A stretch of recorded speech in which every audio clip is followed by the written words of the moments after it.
I don't know, takeovers in a week. It's NXT, so it's usually a pretty good show. Added bonus this week, after Raw, you knew it couldn't get any worse. There's gonna be a fight tonight!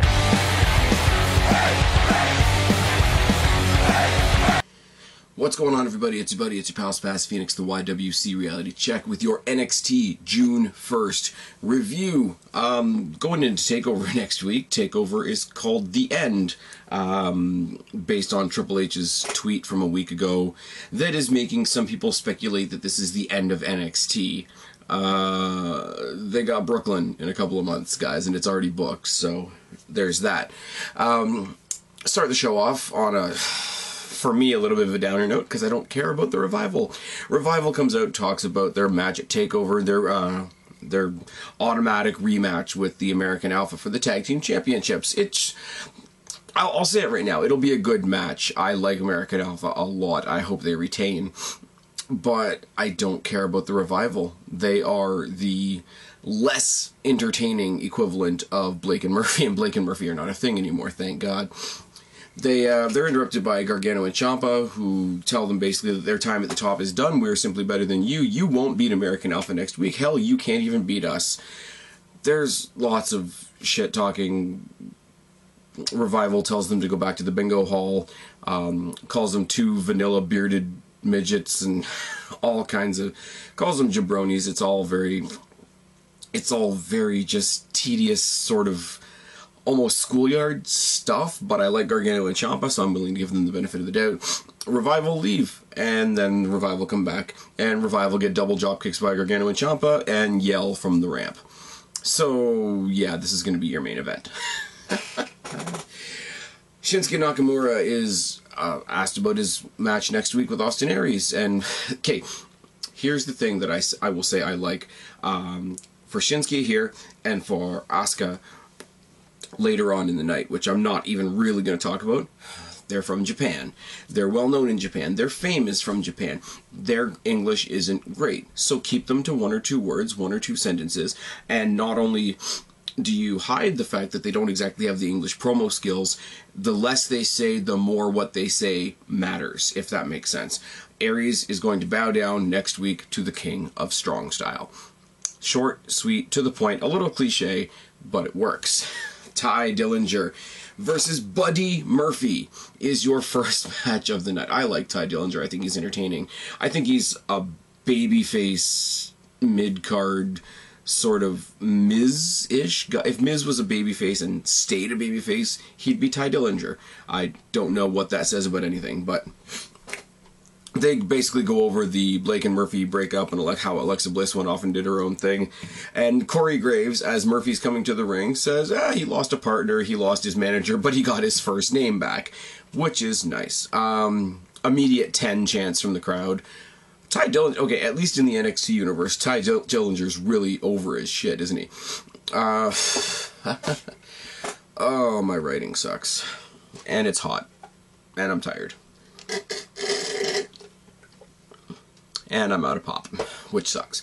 Stalling by Murphy to start, works the arm of Dillinger in a chain wrestling sequence that seems to kind of dwell and drag, which is arm dragging an armbar by Dillinger, who works the fingers, like breaking the finger. I just did it to myself, popping the joints of the fingers and all that sort of thing. It's one of those things, it's a different kind of psychology. It's just like that. It's not quite going to figure into the end of a match unless your finisher is on somebody's hand, but it's a little bit of the I can hurt you while I'm working you over while I can beat you thing. It's a nice thing. You don't expect it from a babyface, I'll say that much, but it's an interesting little thing. A hair takedown by Murphy, a corner splash, and a mudhole stomp. Clothesline by Murphy, a knee drop to the face and another headlock. Knee drop to the face and then headlock. It's odd psychology from Murphy, and you could really tell even in the match he was looking towards the corner because he's a tag team guy, and I don't think it's going to fly, guys. Chops by Dillinger and a Thez press and some mounted punches. Corner splash by Dillinger. Back body drop and a stomp. Mounted 10 punch by Dillinger. A super kick and a DVD across the knee gets the win for Dillinger. Not anything to write home about for Murphy, who seemed to be the focus of the match, but it really was another one of those matches where you see that Dillinger is really one of the unsung heroes of NXT. the match wasn't focused on him at all, really, which is kind of unfortunate, but yeah, Buddy Murphy can fuck off. It was a good match, though. No, Murphy, I will give, in all honesty, he did hold up his end of the match in a match that was very much, in my opinion, a Dillinger match. I really hope this guy gets a push. Maybe not with the 10 gimmick, maybe with the 10 gimmick. But he's in a little niche right now. He's not a main guy. He's not in a main feud. He's not in a main story. He just kind of exists as one of those guys that we know is great. And there's a place for people like that.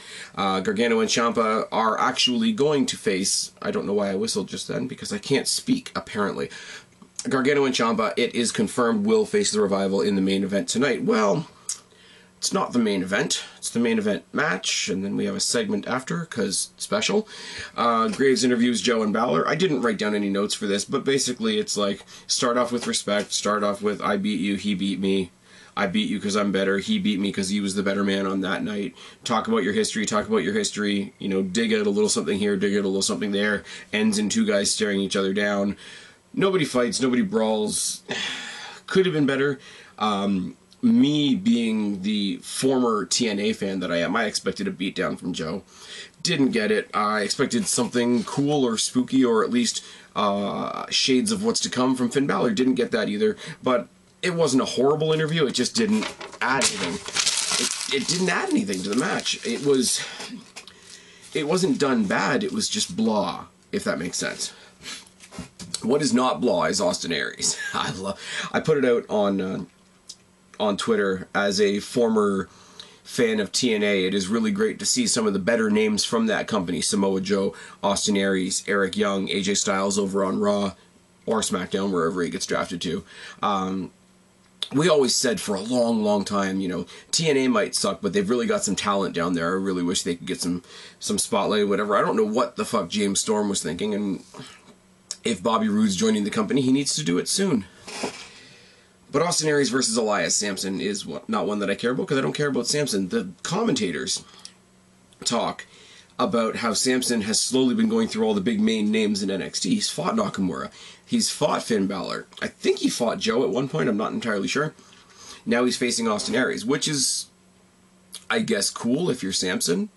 You're fighting all these guys that have big followings, big names. You're weaseling your way into the main event, but you're not good. And I don't like you at all. And your gimmick is shit. But anyways, collar and elbow tie up at a side headlock by Samson, armbar by Aries, and a knockdown by Samson. Arm drag, armbar combination by Aries, who follows it up with a knee in the face. Lots and lots and lots and lots and lots of psychology on the arm, and fuck you, knee to the face. I like it. It's arrogant wrestling, which is what you get from Austin Aries, which is fucking fantastic. Dropkick by Aries and an awkward brawling session from Samson, which is odd.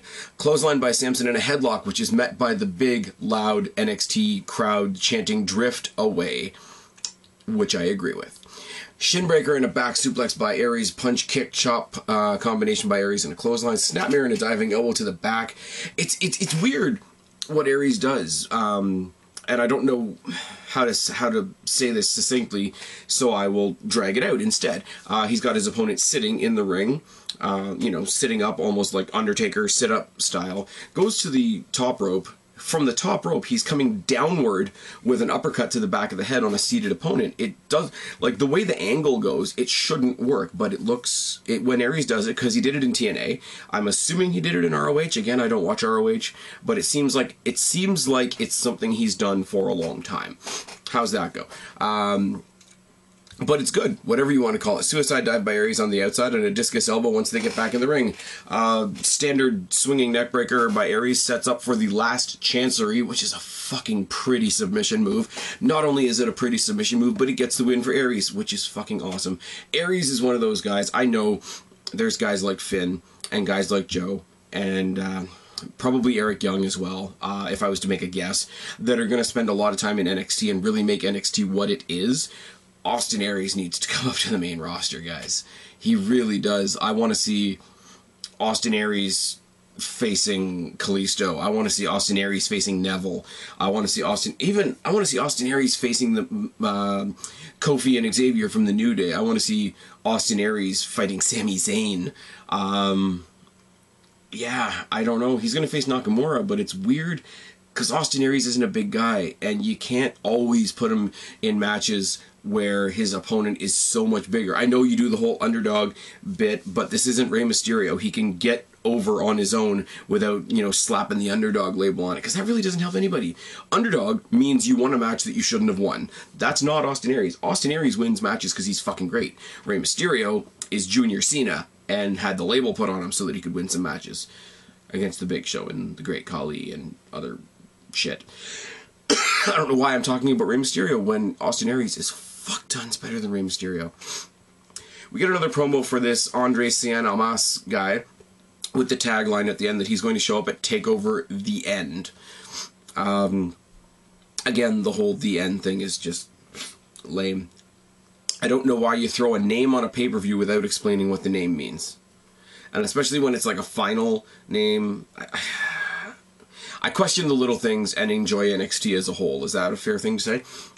Gargano and Ciampa versus The Revival should be your main event. Gargano and Dawson start with a collar and elbow tie-up. As soon as they hit the collar and elbow tie-up, NXT crowd, huge, loud Johnny Wrestling chants. I don't know what this guy does in the indies, and I don't know, and I won't pretend I know, but he must have done something fucking right, because these people fucking love him.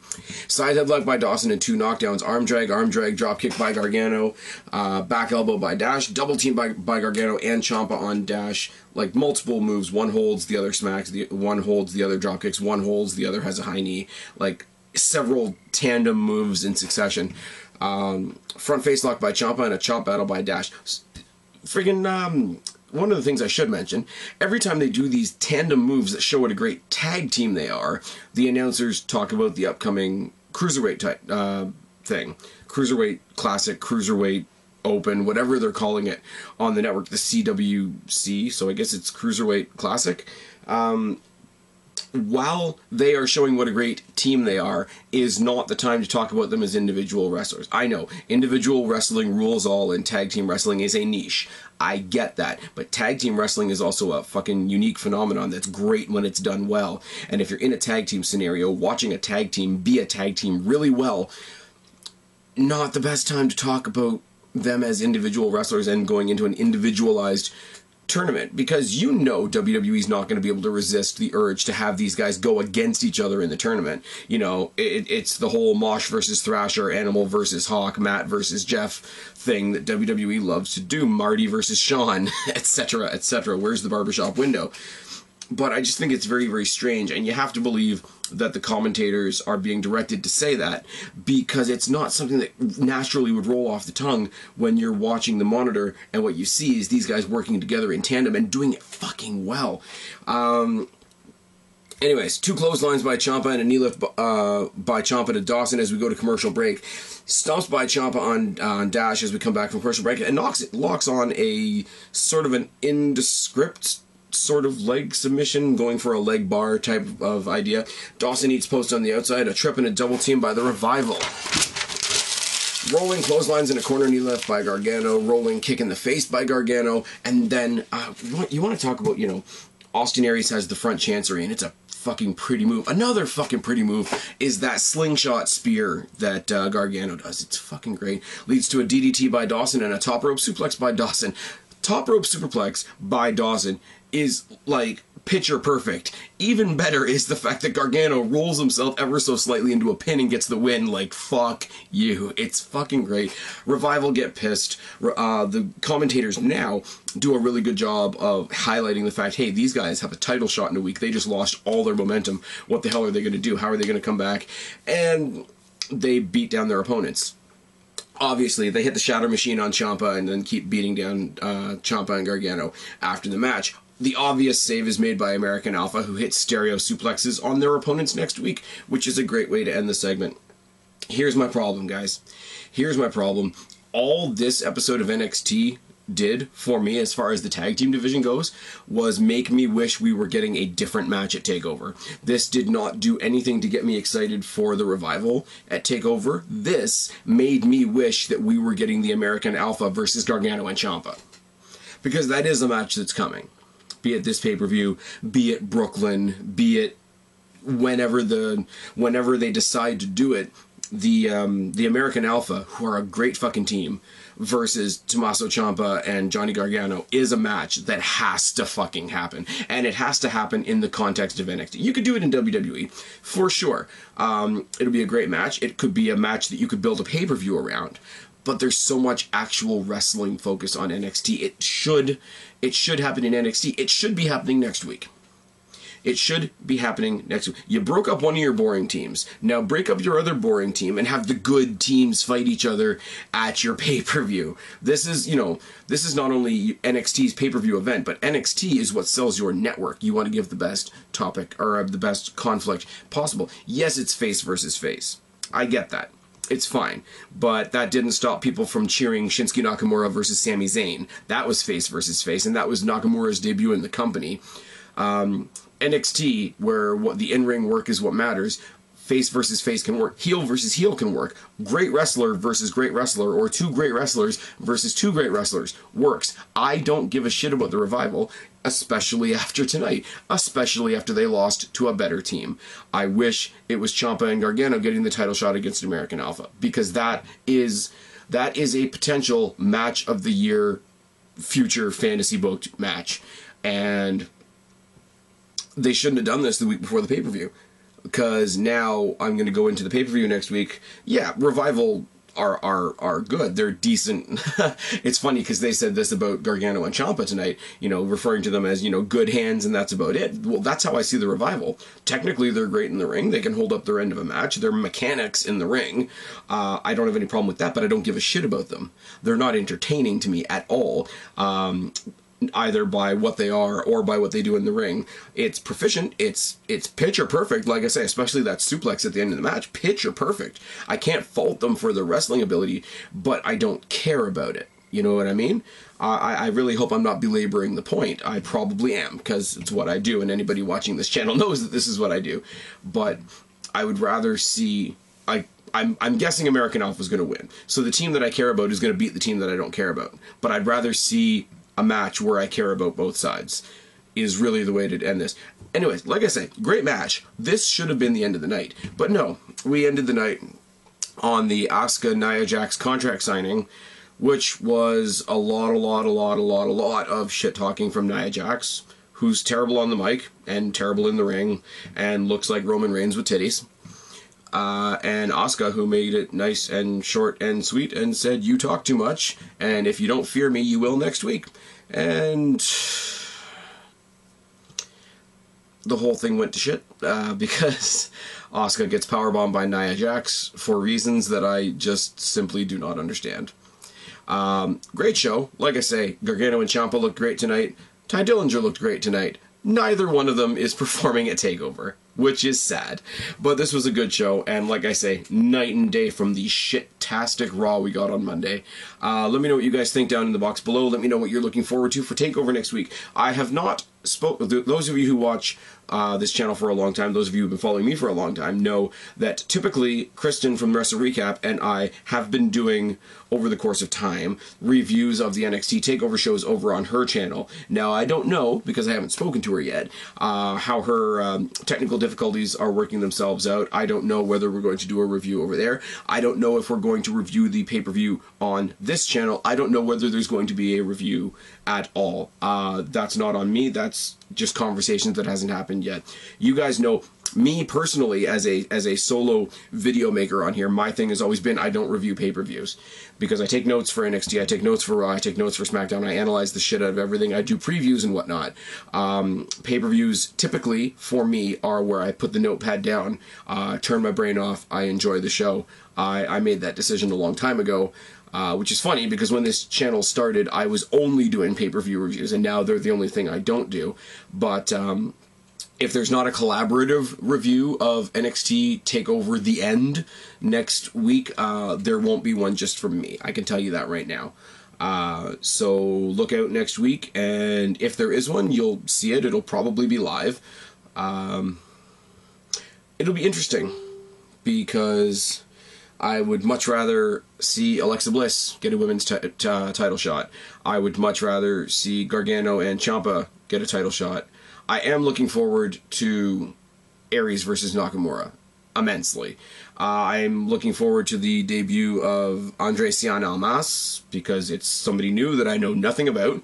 Nobody's put anything down in the comment section below, so be that as it may, I don't know whether he's going to debut and have a match or just come out and say, this is who I am, whatever.